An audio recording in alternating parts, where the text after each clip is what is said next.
Comment réduire le coût de transmission avec la SCI? Opter pour la SCI va vous permettre de réduire les coûts liés à la transmission.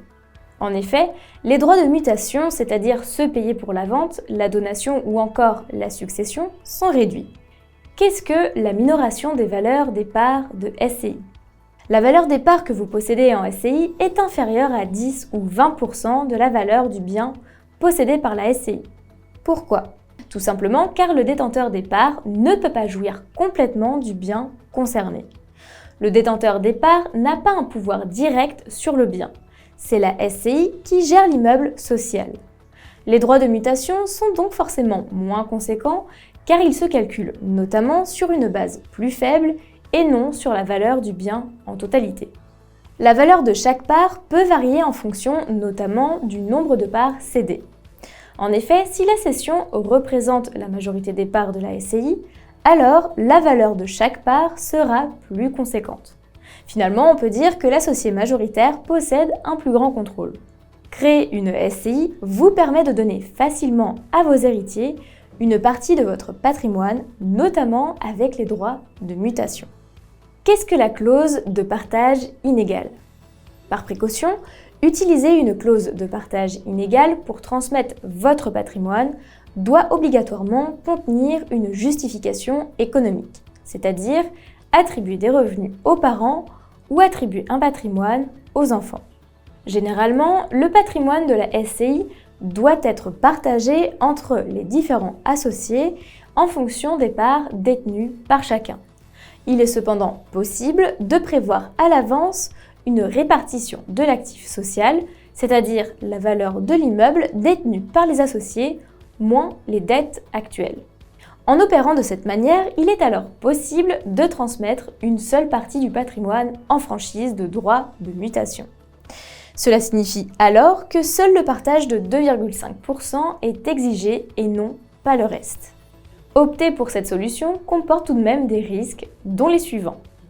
Si vous optez pour un partage déséquilibré, l'associé est alors en droit de faire annuler la clause de partage auprès de la justice.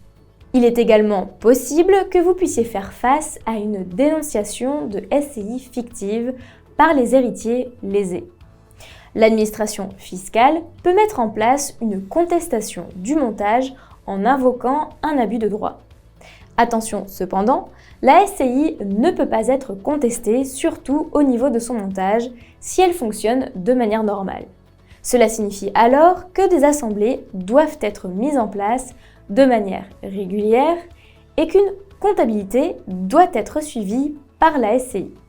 De plus, il est à noter également que si les associés sont en mesure de justifier qu'ils reçoivent d'autres intérêts que seulement fiscaux, alors le montage ne pourra pas être contesté.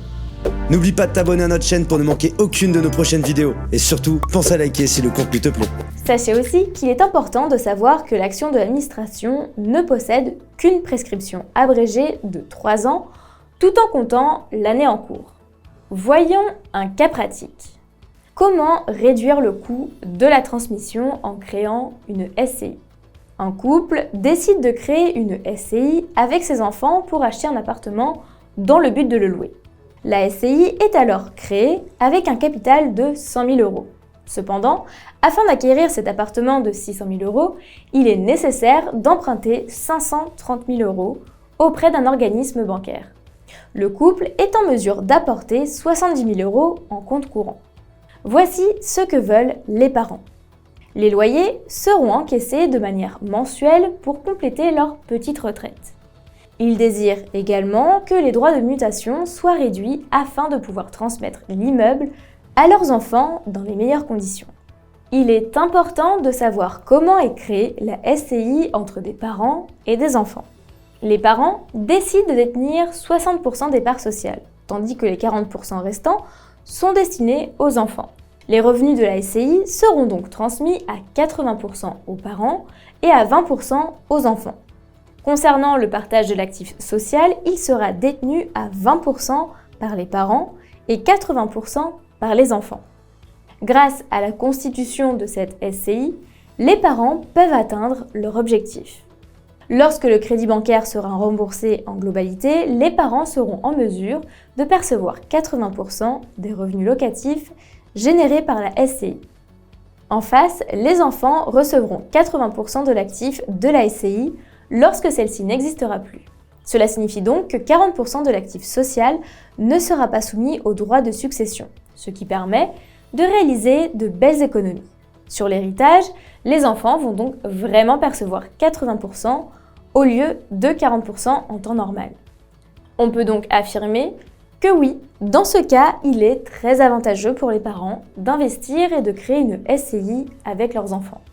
Cela permet donc clairement de pouvoir anticiper l'avenir en préparant sa retraite. Certes, mais cela permet également aux enfants de ne pas être soumis à des droits de succession trop conséquents. La SCI permet de gagner de l'argent, mais également de conserver son patrimoine et de le transmettre en totalité.